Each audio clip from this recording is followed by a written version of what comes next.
Welcome to the playlist for people with long-term illness, chronic illness and disability, including long COVID. In this video, I want to talk to you about mindset.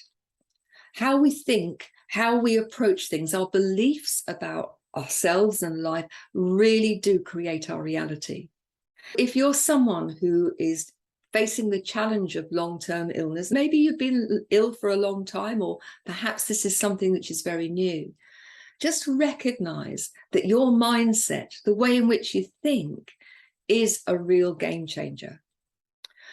Ill or not, 95% of our thoughts are habitual. They don't cross the conscious mind at all. And they tend to go in patterns.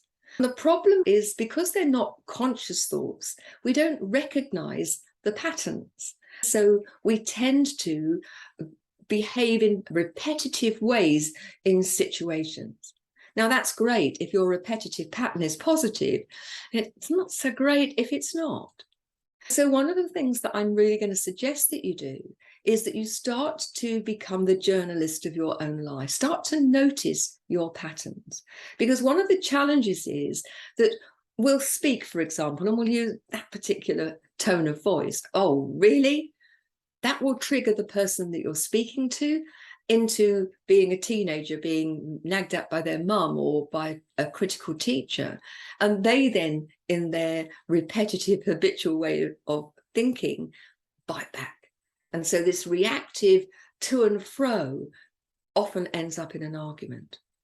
Now, remember, if you're the person who is poorly or disabled, that you're not the only one going through this. You may be on a short fuse, you may be hurting, you may be frustrated, you may be frightened.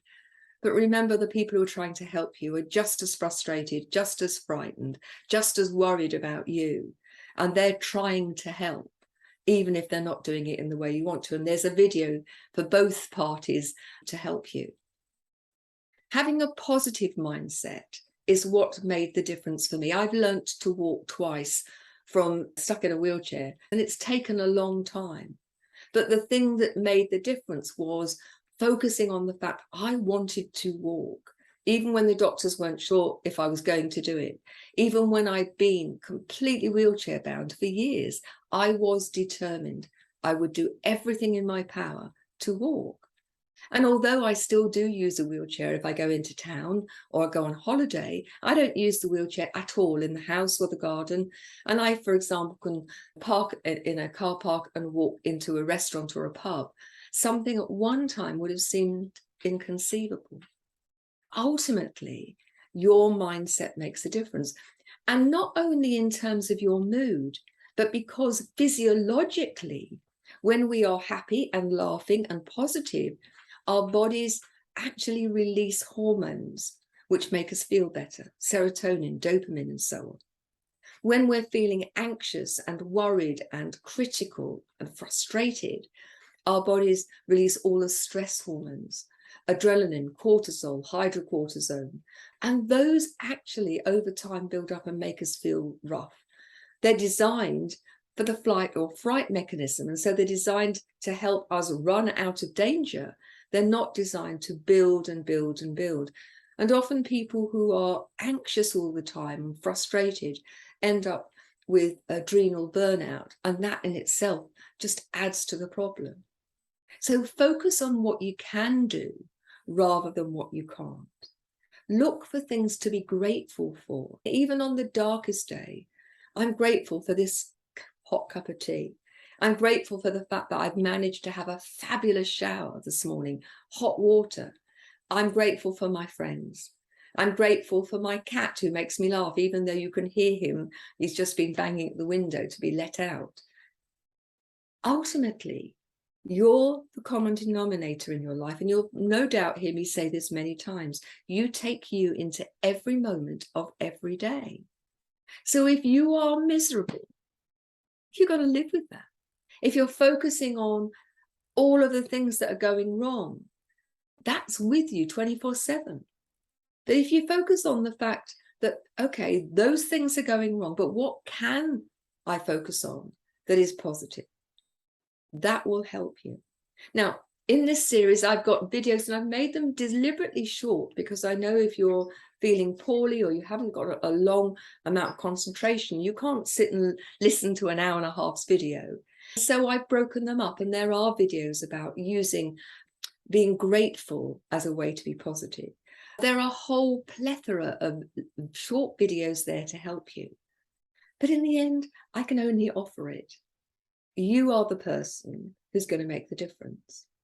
One of my dear friends is ill in hospital at the moment. He's gone from a vibrant person who cycled 150 miles a week to someone at the moment who cannot get out of bed and walk more than a couple of steps without frame.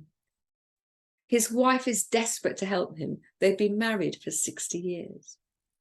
Yesterday, when I spoke to her, she said that she'd lost her rag with her husband because he was so negative and so deep in his depression.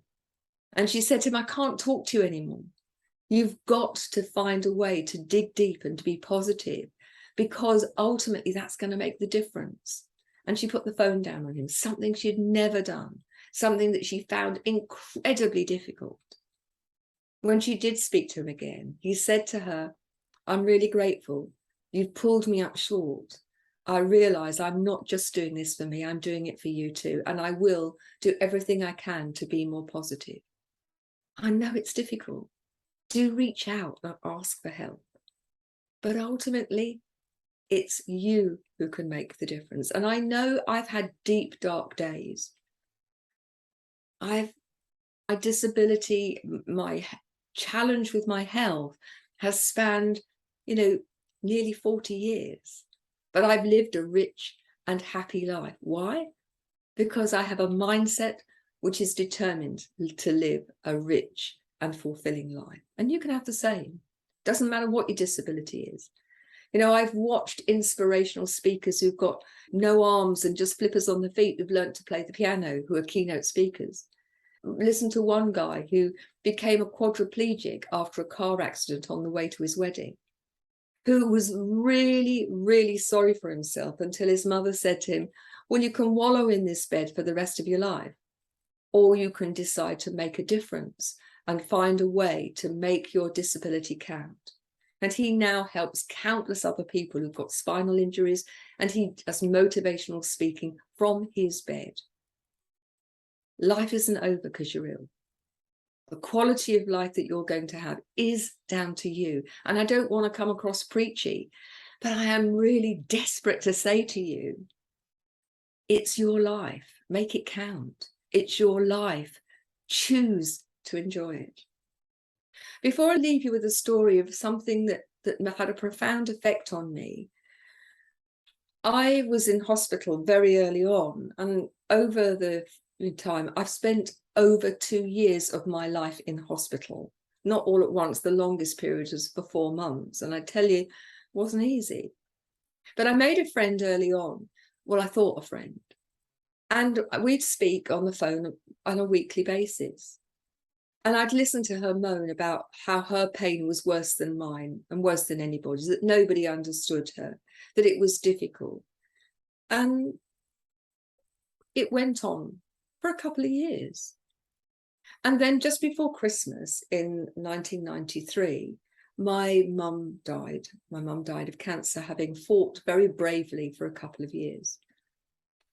And she phoned me. It was her turn to phone me. We took it in turns. And for 45 minutes, I listened to her diatribe about how dreadful her life was, even though she had a wonderful husband who did as much as he could for her, a great circle of friends who tried to help.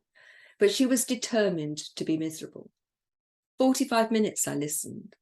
And then finally she said to me, and how are you? And I said, I'm really sad. Mum died last week. Oh, I'm sorry to hear that, she said, and went straight back to her. One of the lessons that I learned then is take an interest in other people, because not only does that detract and deflect your own thoughts about yourself, but also it does something to help you recognize that one of the things that people need to feel is seen and heard. And it's one of the gifts that's come out of my disability. Prior to my falling down a mountain and having a severe virus and becoming so debilitated physically, was that my nickname was Tigger, and everybody used to be, oh, she's got so much energy, she does things so quickly. And I recognized that I was impatient with other people who didn't. One of the things that my disability has taught me is to be more present for people. And you can do that whether you've got lots of energy or not. You can do that in those short spaces of time if you can only be with people a little bit of time. And I know for some people that's really hard. But when you do, be fully present. Ask them, how are you?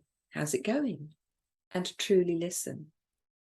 Recognize that you have choices. And one of the biggest choices you have is how you're going to turn up moment by moment during this incredibly challenging period. Your mindset is yours. Take responsibility for it. Look for the progress over time. Now, this series of videos has got lots of different ones to help you. I don't want to go on. I've gone on long enough in this video, and we'll be looking at different aspects of mindset. But I just wanted to set the principle down and get you to think, just spend a couple of days looking at how you interact with yourself and with other people. Don't be judgmental. Don't be critical. It is what it is. Keep what's working, what's good, and make the decision that you're going to change what isn't. So thanks for listening. Lots of information in the description and lots of videos to help you. There's a companion book too. You'll find the details in the description, and it's available on Amazon. So take care, and I'll see you in the next video.